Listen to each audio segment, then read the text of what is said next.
សួស្តីអ្នកទាំងអស់គ្នាជួបគ្នាម្ដងទៀតហើយជាមួយនឹងរាត្រីស្ងាត់រាត្រីទី6ថ្ងៃនេះផងដែរយើងមានសាច់រឿងដ៏រន្ធត់មួយយកមកនិយាយជូនអ្នកទាំងអស់គ្នាហើយបើចង់ដឹងថាសាច់រឿងនោះរន្ធត់ប៉ុណ្ណាកុំឲ្យខាតពេលយូរយើងចូលទៅស្ដាប់សាច់រឿងទាំងអស់គ្នាចូលមកកាន់សាច់រឿងរបស់យើងមានភូមិមួយឈ្មោះថាភូមិស្វាយជែកហើយនៅក្នុងភូមិនោះមានផ្ទះចាស់មួយខ្នងដែលនៅជុំវិញផ្ទះមានដើមមង្ឃុតជាច្រើនដែលមានអាយុកាលរាប់សិបឆ្នាំហើយនៅជុំវិញផ្ទះនោះមានបរិយាកាសដ៏ត្រជាក់ហើយនៅក្រោមដើមមង្ឃុតធំនោះក៏មានសំឡេងមួយដែលជាសំឡេងយល់រឹងរបស់ស្រីមុំដែលជាវិញ្ញាណស្ត្រីវ័យក្មេងដែលមានអាយុត្រឹមតែ25ឆ្នាំទេស្រីមុំបានបង្ហាញរូបរាងដ៏គួរឲ្យអាណិតរបស់នាងមានសម្បុរស្លេកស្លាំងដូចជាមនុស្សគ្មានសាច់ឈាមសក់វែងអន្លាយដល់ត្រគាករបស់នាងធ្លាក់ចុះមកបិទបាំងផ្ទៃមុខពាក់កណ្ដាលប៉ុន្តែគេអាចមើលឃើញភ្នែកដែលពោរពេញដោយភាពសោកសៅនិងអាឡោះអាល័យយ៉ាងជ្រាលជ្រៅ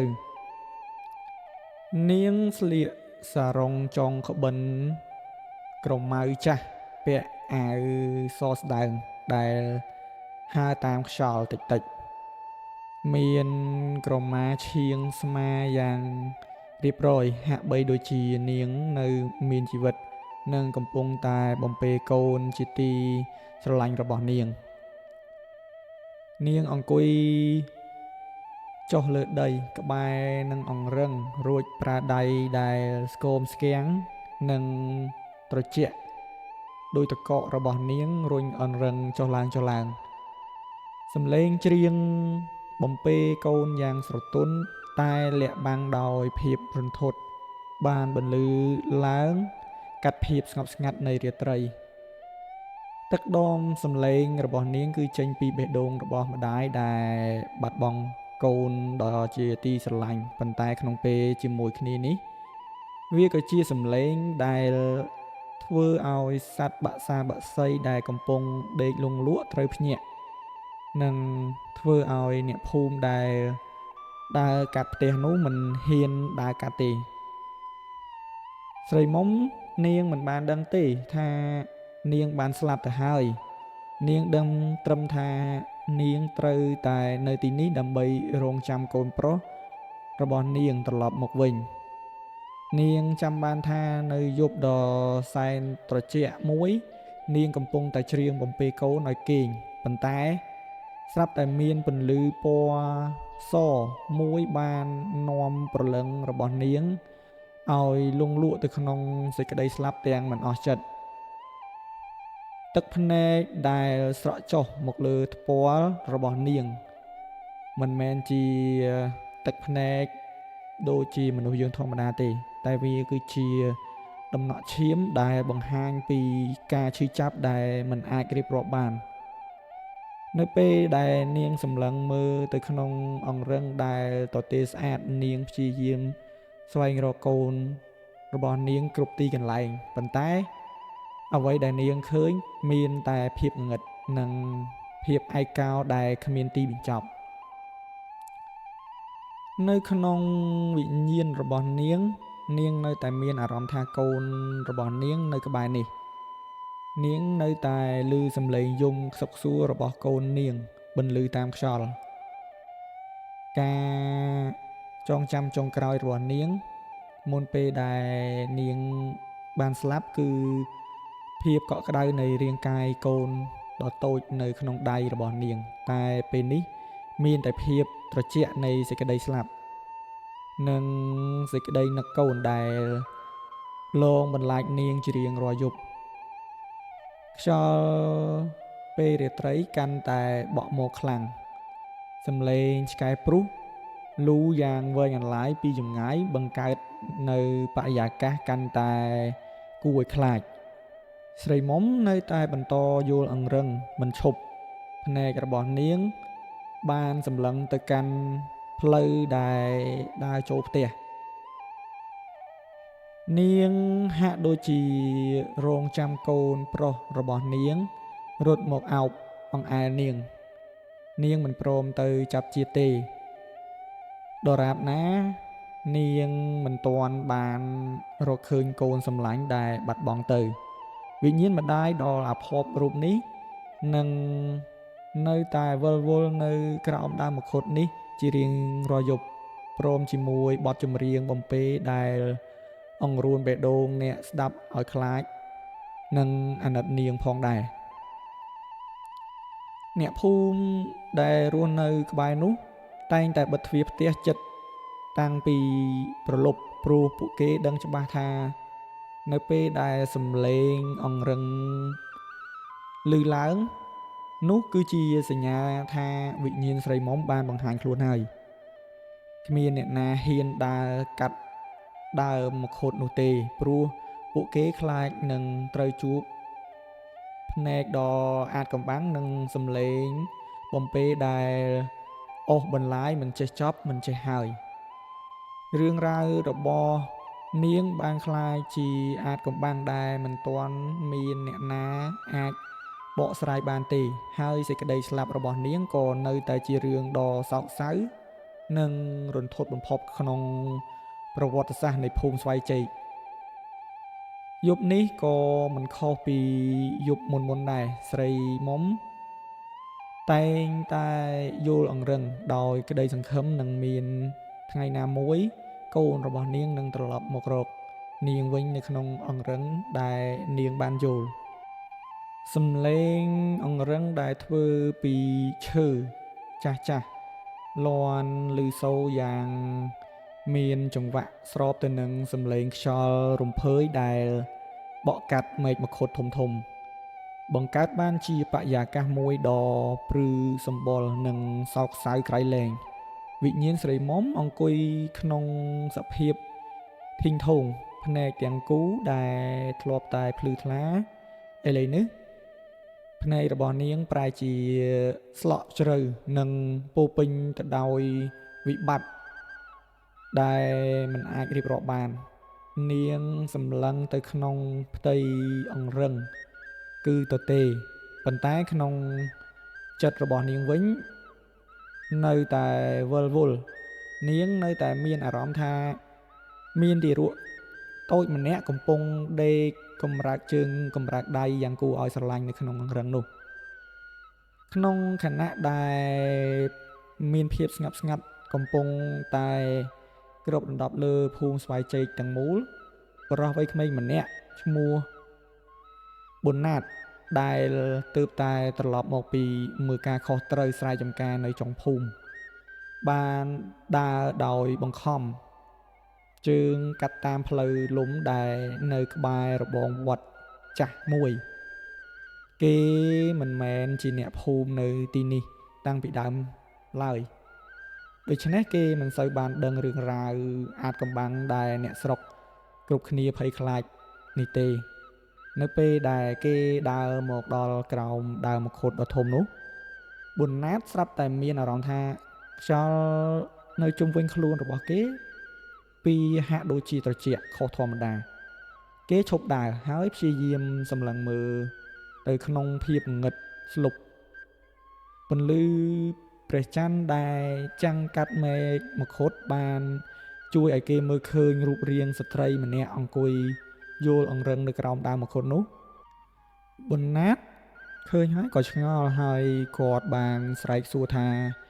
អ្នកណាគេនឹងមកអង្គុយធ្វើអីយប់ប្រលប់បែបនេះព្រោះគេចាប់ផ្ដើមមានអារម្មណ៍មិនស្រួលក្នុងចិត្តគ្មានចម្លើយតបមកវិញឡើយមានតែសំឡេងយល់អង្រឹងនិងបំពេកូនដែលអូសបន្លាយយ៉ាងវែងអន្លាយ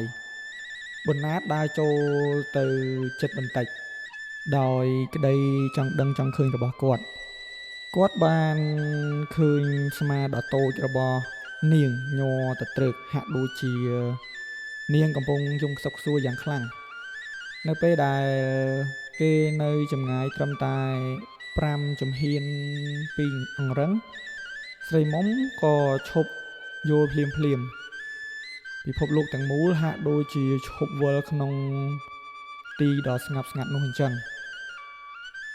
ស្រីមុំបានងាកក្បាលមករកបណ្ណាតយឺតសក់វែងអន្លាយដែលបក់តាមខ្យល់បានបើកចេញបង្ហាញឲ្យឃើញផ្ទៃមុខដ៏ស្លេកស្លាំង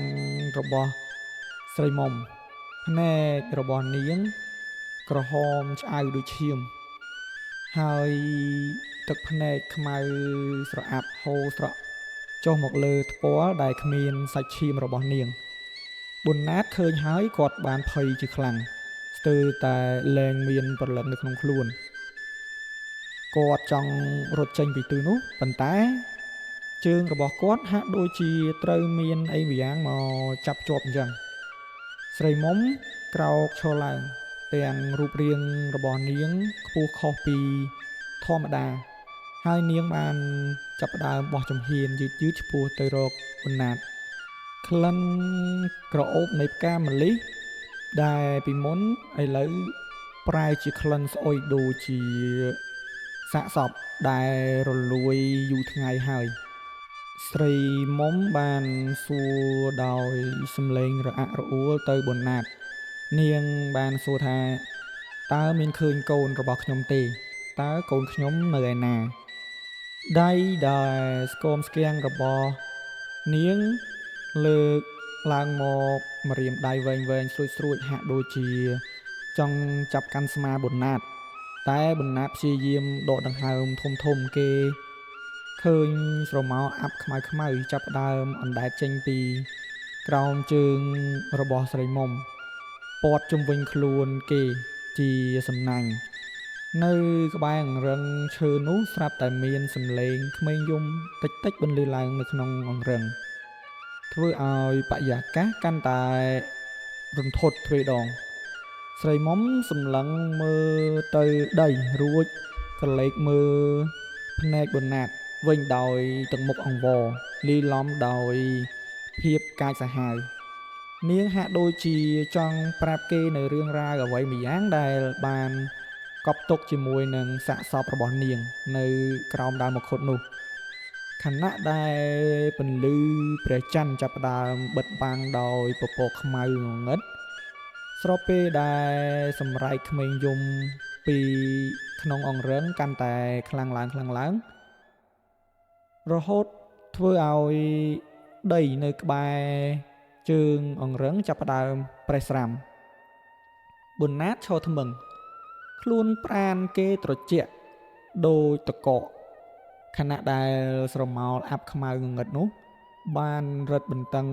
រង្វង់ជុំវិញខ្លួនគេកាន់តែតូចទៅភ្នែករបស់ស្រីមុំដែលធ្លាប់តែមើលទៅស្លូតបូតតែឥឡូវនេះប្រែជាក្រហមឆ្អៅដោយកំហឹងនឹងការឈឺចាប់យ៉ាងខ្លាំងនាងលើកដៃ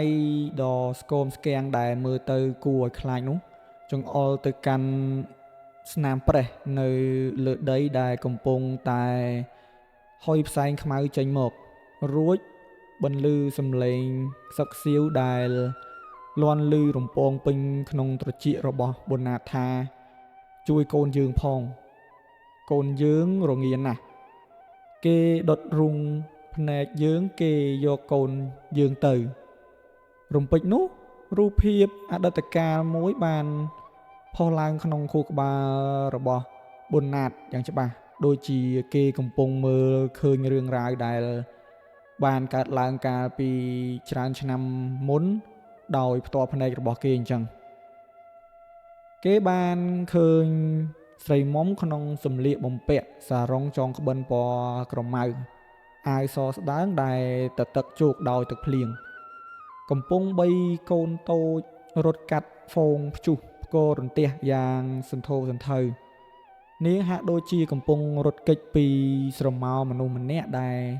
កាន់កាំបិតដេញតាមពីក្រោយនាង នាងបានមកដួលនៅក្រោមមង្ឃុតនេះខណៈដែលខ្យល់ព្យុះបានបោកបក់ធ្វើឲ្យមែកឈើមួយបាក់សង្កត់លើរូបនាងប៉ុន្តែអ្វីដែលគួរឲ្យរន្ធត់បំផុតនោះគឺ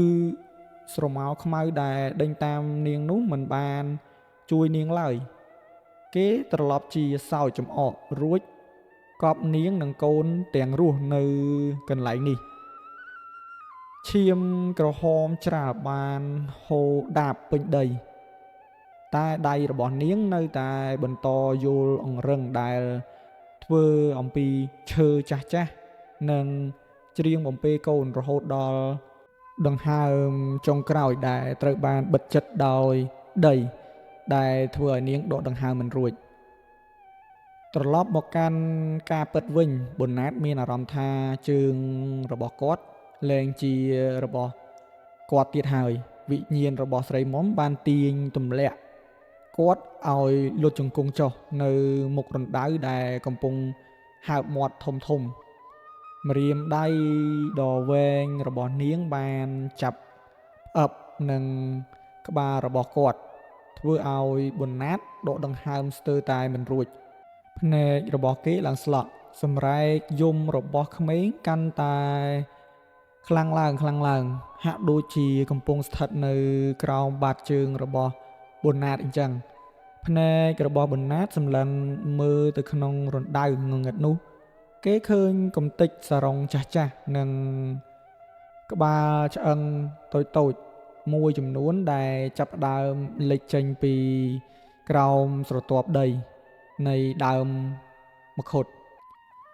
ប៊ុនណាតគិតក្នុងចិត្ត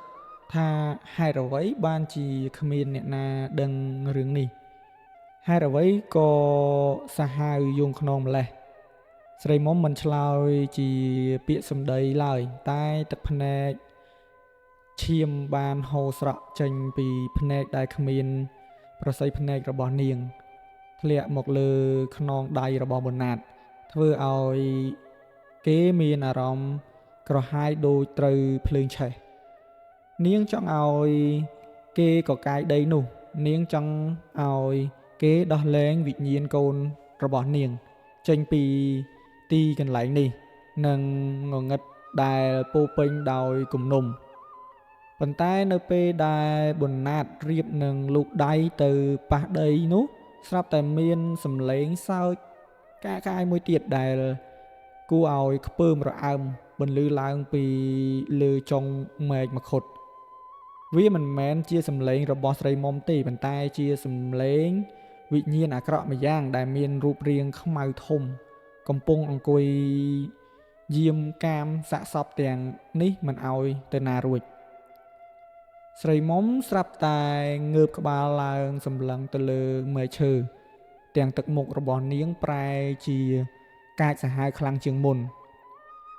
នាងបានរុញប៊ុនណាតឲ្យដួលទៅម្ខាងយ៉ាងខ្លាំងរួចហោះឆ្ពោះទៅរកសំឡេងសើចនោះទាំងកំហឹងដែលកំពុងពុះកញ្ជ្រោលដោយភ្នំភ្លើងប៊ុនណាតភ័យខ្លាំងពេករហូតដល់បាត់បង់ស្មារតីមួយផ្លែតប៉ុន្តែសំឡេងក្មេងយំនៅតែបន្លឺឡើងក្នុងត្រចៀកគេឥតឈប់ឈរដូចជាការអង្វរសុំសេចក្តីសុខគេដឹងច្បាស់ថាបើគេមិនជួយស្រីមុំនិងកូននាងនៅយប់នេះទេគេប្រហែលជាត្រូវស្លាប់ខ្លាយជាខ្មោចយាមចំការនេះជាមួយនឹងពួកគេមិនខានសំឡេងខ្យល់បក់កាន់តែខ្លាំងធ្វើឲ្យស្លឹកមង្ឃុតធ្លាក់ចុះមកដីដូចជាទឹកភ្លៀងរីឯស្រមោលរបស់ស្រីមុំបានក្លាយជាសមរភូមិរវាងវិញ្ញាណនិងវិញ្ញាណនៅកណ្ដាលអាកាសដ៏ខ្មៅងងឹត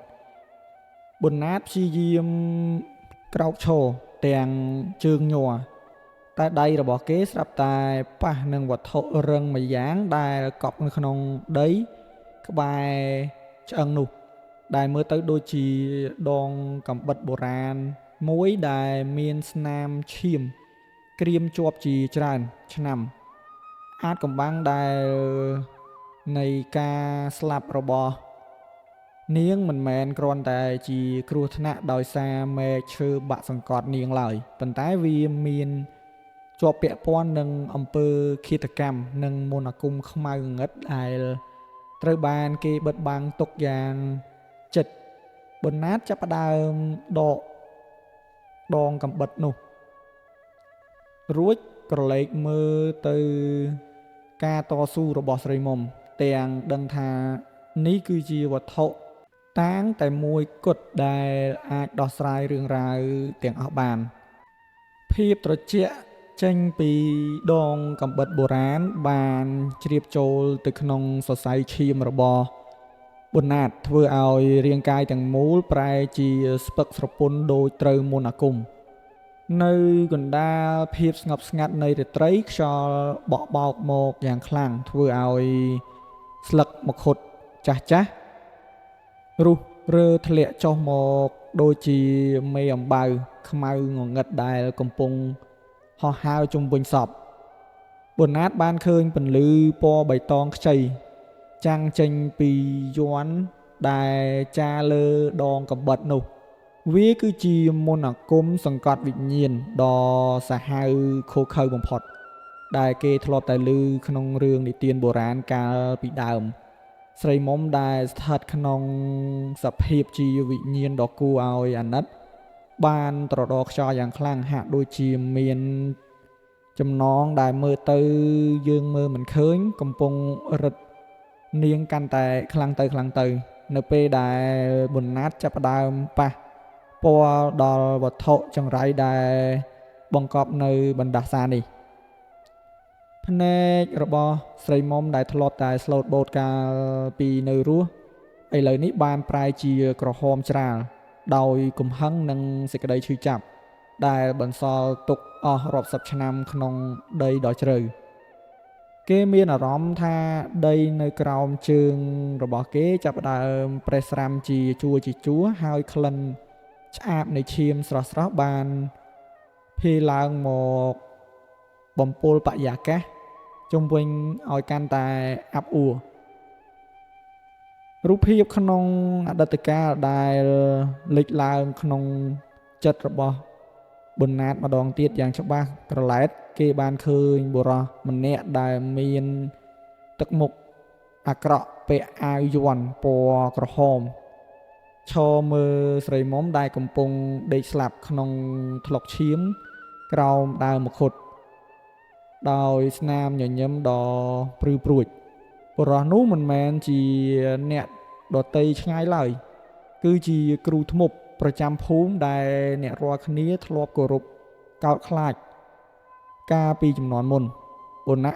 មានអារម្មណ៍ក្តៅក្រហាយក្នុងចិត្តជំនួសនាងព្រោះនាងត្រូវបានគេសម្លាប់ទាំងអយុត្តិធម៌បំផុត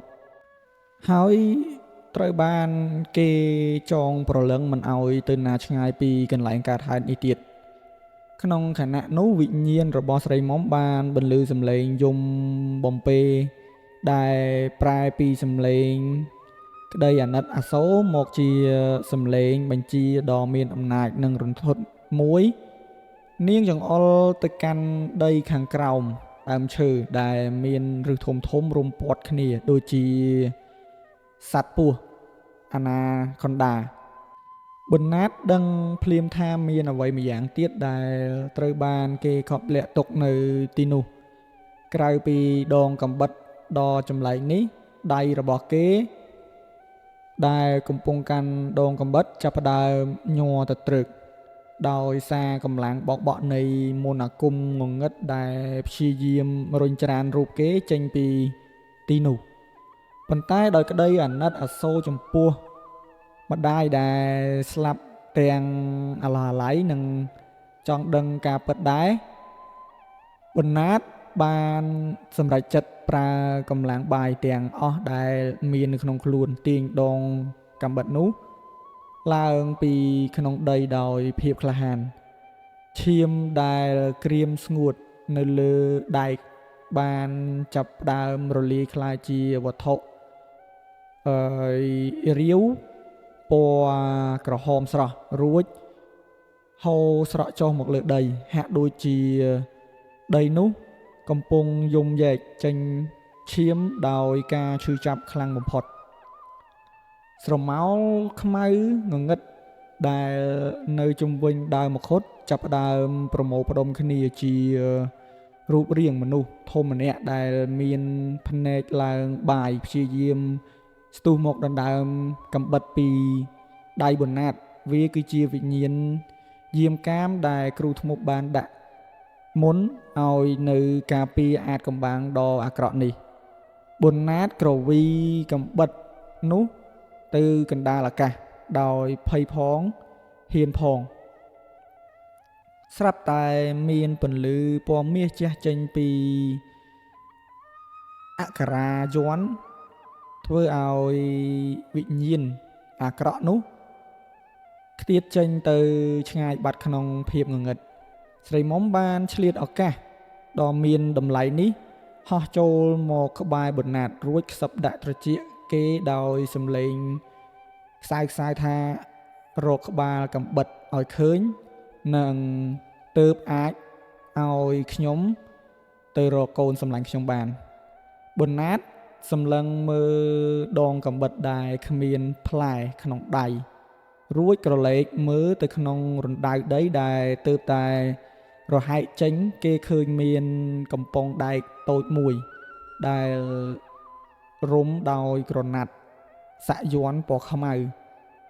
អាចកំបាំងដែលត្រូវបានគេបិទបាំងទុកយ៉ាងជិតអស់រយៈពេលជាង20ឆ្នាំកំពុងតែចាប់ផ្ដើមបើកចេញបន្តិចម្ដងក្រោមពន្លឺព្រះច័ន្ទដ៏ស្រទន់នៃរាត្រីដ៏រន្ធត់ដែលមិនអាចបំភ្លេចបានប៊ុនណាតសម្លឹងមើលកំប៉ុងដែកដែលរុំដោយក្រណាត់សាក់យ័ន្តពណ៌ខ្មៅនោះដោយបេះដូងរបស់គាត់លោតញាប់ដោយគេវាយស្គរម្រាមដៃដែលត្រជាក់ញ័រទៅត្រើករបស់គាត់បានចាប់ផ្ដើម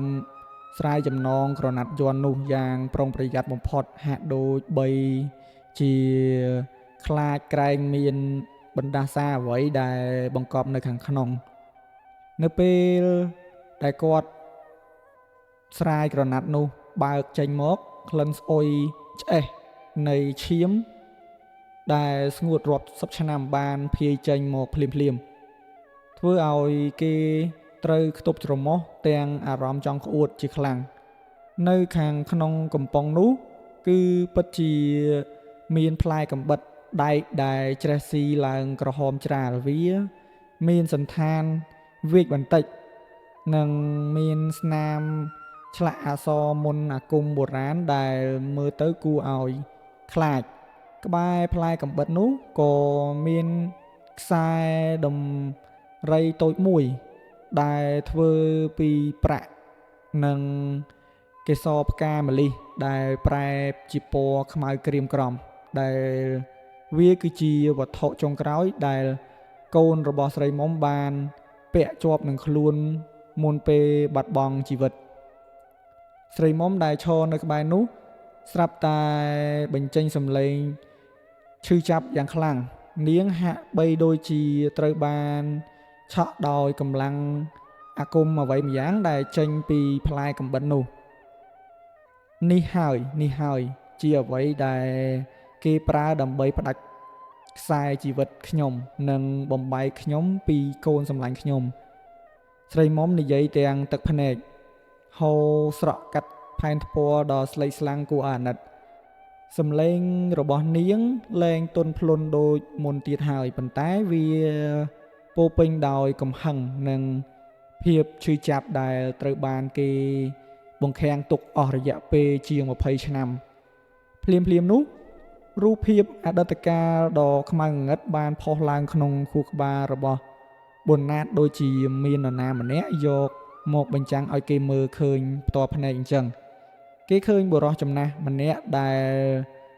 ក្របមុខដោយស្បៃខ្មៅកំពុងសូត្រមន្តអាគមយ៉ាងសាហាវឃោរឃៅនៅក្រោមដើមមង្ឃុតនេះក្នុងរាត្រីដែលមេឃងងឹតគ្មានសូម្បីពន្លឺផ្កាយបុរសម្នាក់នេះ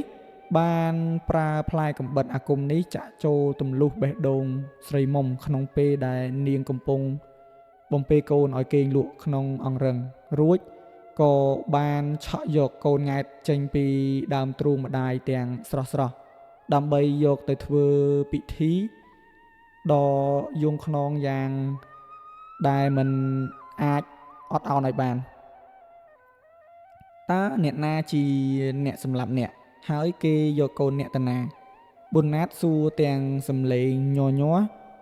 ភ្នែករបស់គេសម្លឹងមើលទៅស្រីមុំដែលឥឡូវនេះសក់វែងអន្លាយរបស់នាងចាប់ផ្ដើមរីប៉ាយពេញអាកាសដោយកម្លាំងខ្យល់ស្រីមុំមិនឆ្លើយដោយសម្ដីទេនាងគ្រាន់តែលើកដៃវែងស្រឡូនចង្អុលទៅកាន់ទិសដៅផ្ទះឈើចាស់របស់លោកតាមាន់ដែលជាគ្រូអាចារ្យប្រចាំភូមិនិងជាអ្នកដែលអ្នកភូមិគ្រប់គ្នាគោរពកោតខ្លាចក្នុងខណៈខ្យល់ព្យុះតូចមួយបានបក់បោកមកចំកន្លែងដែលប៊ុនណាតកំពុងអង្គុយធ្វើឲ្យស្លឹកម្ឃុតដែលជ្រុះរោយពេញដីហោះឡើងខ្ទាតខ្ចាត់ខ្ចាយបុកនឹងខ្លួនគេសំឡេងបំពេកូនដែលធ្លាប់តែឮតិចតិចឥឡូវនេះបានប្រែជាសំឡេងស្រែកយំយ៉ាងខ្លាំងរំពងពេញព្រៃធ្វើឲ្យសត្វស្លាបដែលកំពុងដេកលងលក់ហើរចេញដោយភាពភ័យខ្លាចក្នុងពេលដែលប៊ុនណាតរៀបនឹងក្រោកឈរដើម្បីគេចចេញពីទីនោះស្រាប់តែមានពន្លឺភ្លើងពិលពណ៌លឿងក្រហមចាំងមកចំភ្នែករបស់គេយ៉ាងខ្លាំងពីចម្ងាយឯងកំពុងធ្វើអីនឹងប៊ុនណាតហេតុអ្វីបានជាឯងមកកាន់ទីនេះ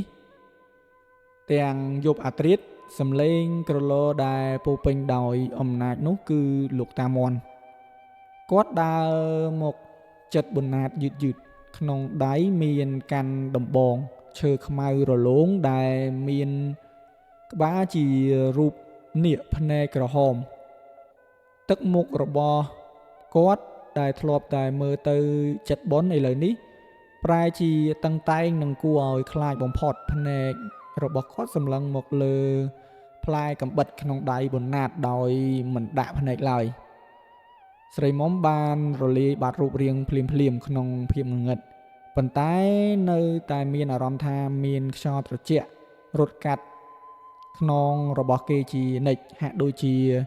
នាងនៅតែឈរការពារគេពីក្រោយខ្នងប៊ុនណាតក្តាប់ផ្លែកំបិតក្នុងដៃយ៉ាងណែនគេដឹងច្បាស់ថាផ្លែកំបិតនេះមិនត្រឹមតែជាវត្ថុតាងនៃឧក្រិដ្ឋកម្មកាលពី20ឆ្នាំមុនប៉ុណ្ណោះទេប៉ុន្តែវាគឺជាសោរដ៏សំខាន់នៃ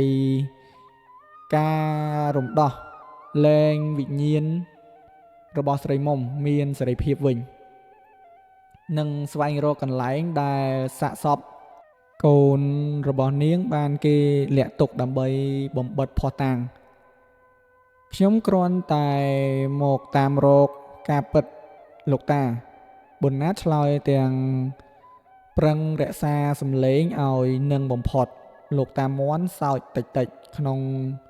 ចិត្តសំឡេងសើចនោះស្ដាប់ទៅដូចជាសំឡេងសត្វខ្មោចលងក្នុងព្រៃស្ងាត់ការពិតខ្លះវានឹងធ្វើឲ្យអ្នកដែលចង់ដឹងត្រូវវិនាស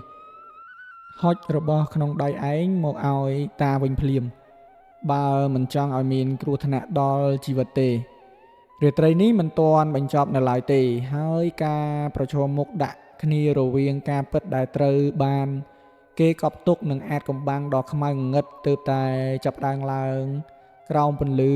ព្រះច័ន្ទដ៏រន្ធត់នេះតែប៉ុណ្ណោះក្រោមពន្លឺព្រះច័ន្ទដ៏រន្ធត់នេះប៊ុនណាតមានអារម្មណ៍ថាខ្យល់ត្រជាក់កំពុងបោកបក់កាត់ស្បែករបស់គេខណៈដែលកែវភ្នែកក្រហមឆ្អៅរបស់លោកតាមាន់សម្លឹងមកកាន់គេមិនដាក់ភ្នែក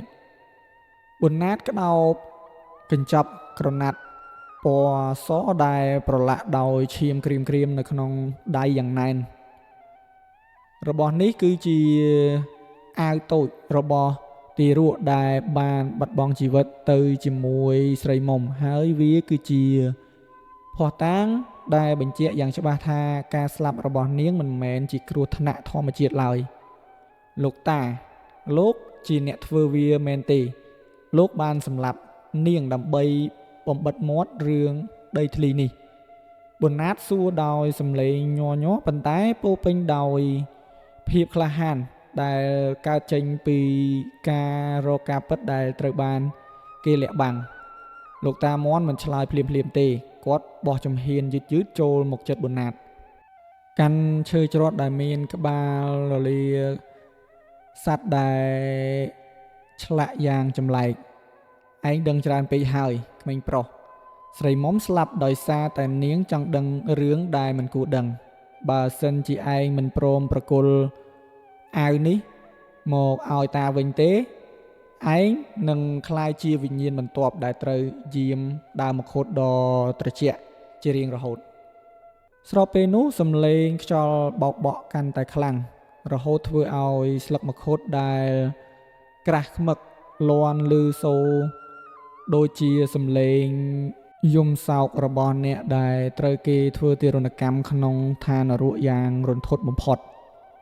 ភ្លាមនោះសំឡេងបំពេកូនដែលធ្លាប់តែស្រទន់ក៏ប្រែជាសំឡេងស្រែកយំយ៉ាងរន្ធត់កូនអើយកូននៅឯណាយកកូនមកឲ្យម៉ែវិញមកវិញ្ញាណរបស់ស្រីមុំបានបង្ហាញខ្លួនយ៉ាងរហ័សនៅពីក្រោយលោកតាមន់លើកនេះនាងមិនមែនបង្ហាញខ្លួនត្រឹមតែជាស្រមោលព្រើលនោះទេនាងស្លៀកសារ៉ុងចងក្បិនពណ៌ក្រមៅពាក់អាវសស្ដើងនិងមានក្រមាឈៀងស្មាដូចដែលគេធ្លាប់ឃើញក្នុងរូបភាពចាស់សក់វែងអន្លាយដល់ត្រគាករបស់នាងរមួលក្រញីចូលដូចជាសត្វអាសេរពឹសដែលត្រៀមចឹកសត្រូវភ្នែករបស់នាងដែលធ្លាប់តែស្លូតបូតប្រែជាក្រហមច្រាលដោយភ្លើងកំហឹងដែលឆាបឆេះយ៉ាងខ្លាំងនាងសម្លឹងទៅកាន់លោកតាមន់ដោយភាពគុំគួនបំផុតដែលមនុស្សលោកមិនអាច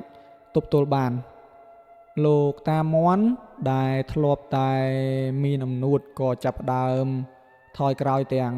ភ័យខ្លាចខណៈដែលគាត់ព្យាយាមសូត្រមន្តអាគមដើម្បីទប់ទល់នឹងវិញ្ញាណដែលកំពុងរំកិលខ្លួនចូលមកចិត្តលោកតាលោកបានលាក់សពកូនរបស់នាងទុកនៅក្រោមដីនៃដើមមខុតនេះ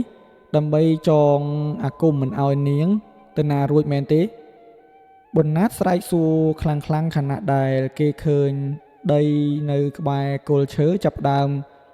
ញ័ររង្គើដូចជាមានអ្វីម្យ៉ាងកំពុងព្យាយាមទម្លាយចេញមក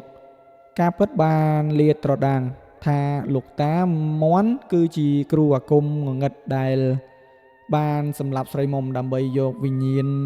មកធ្វើជាអ្នកយាមកាមទ្រព្យសម្បត្តិដែលគាត់បានកប់ទុកនៅទីនេះហើយគាត់បានបំបែកសពកូនចេញពីម្ដាយដើម្បីឲ្យវិញ្ញាណ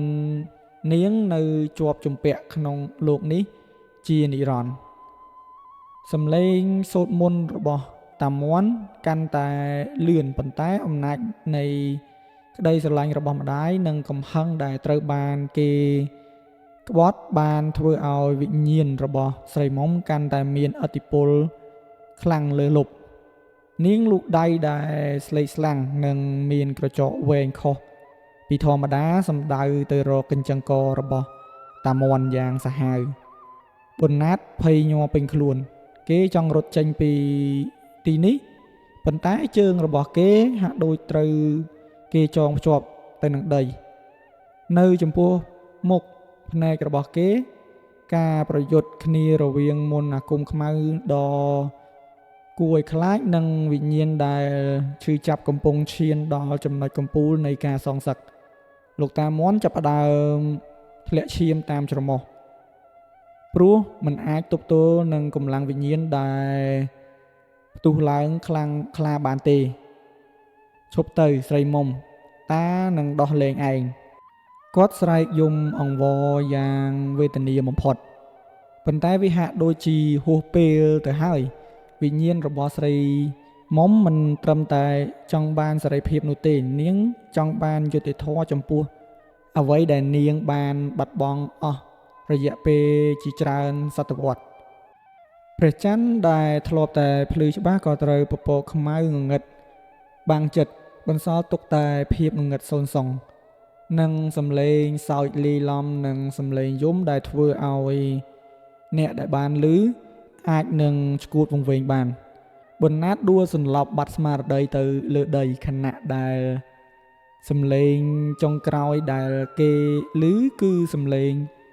ព្យុះបោកបក់ដើរមកខុតនិងសំឡេងស្រែកចុងក្រោយរបស់លោកតាមាន់ដែលបាត់បង់ទៅក្នុងភាពស្ងប់ស្ងាត់នៃរាត្រីអាចកំបាំងដែលត្រូវបានគេព្យាយាមកប់ទុកចិត្ត20ឆ្នាំកំពុងតែត្រូវបានជីកកកាយឡើងវិញដោយឈាមហើយក្របពូជនៃកម្ពុជាកំពុងតែហុចផលដល់អ្នកដែលសាបព្រោះវាដោយផ្ទាល់ដៃអ្នកដែលបានសាបព្រោះកម្ពុជាដោយផ្ទាល់ដៃពេលនេះកំពុងទទួលរងនៅផលដែលខ្លួនបានសាងយ៉ាងវេទនាបំផុតខណៈដែលបណ្ណាតចាប់ផ្ដើមដឹងខ្លួនឡើងវិញបន្តិចម្ដងនៅក្នុងភាពងងឹតដែលចាប់ផ្ដើមស្រឡះទៅតាមពន្លឺព្រះច័ន្ទភាពស្ងប់ស្ងាត់ដែលគ្របដណ្ដប់មកលើចំការមគ្គុទ្ទបន្ទាប់ពីព្យុះបោកបក់បានរលាយបាត់ទៅបានធ្វើឲ្យសំឡេងដង្ហើមរបស់បណ្ណាតលាន់ឮយ៉ាងច្បាស់នៅក្នុងត្រចៀកខ្លួនគេសម្លឹងមើលទៅកាន់គល់មគ្គុទ្ទធំនោះរួចក៏ត្រូវញាក់សាច់ព្រោះរូបកាយរបស់លោកតាមាន់ដែលធ្លាប់តែមានអំណាចពេលនេះដេកស្លាប់ទាំងភ្នែកនៅបើកធំ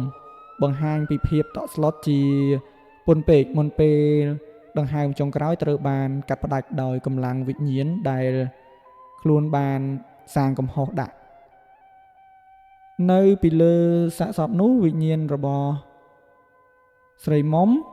កំពុងឈរយ៉ាងស្ងៀមស្ងាត់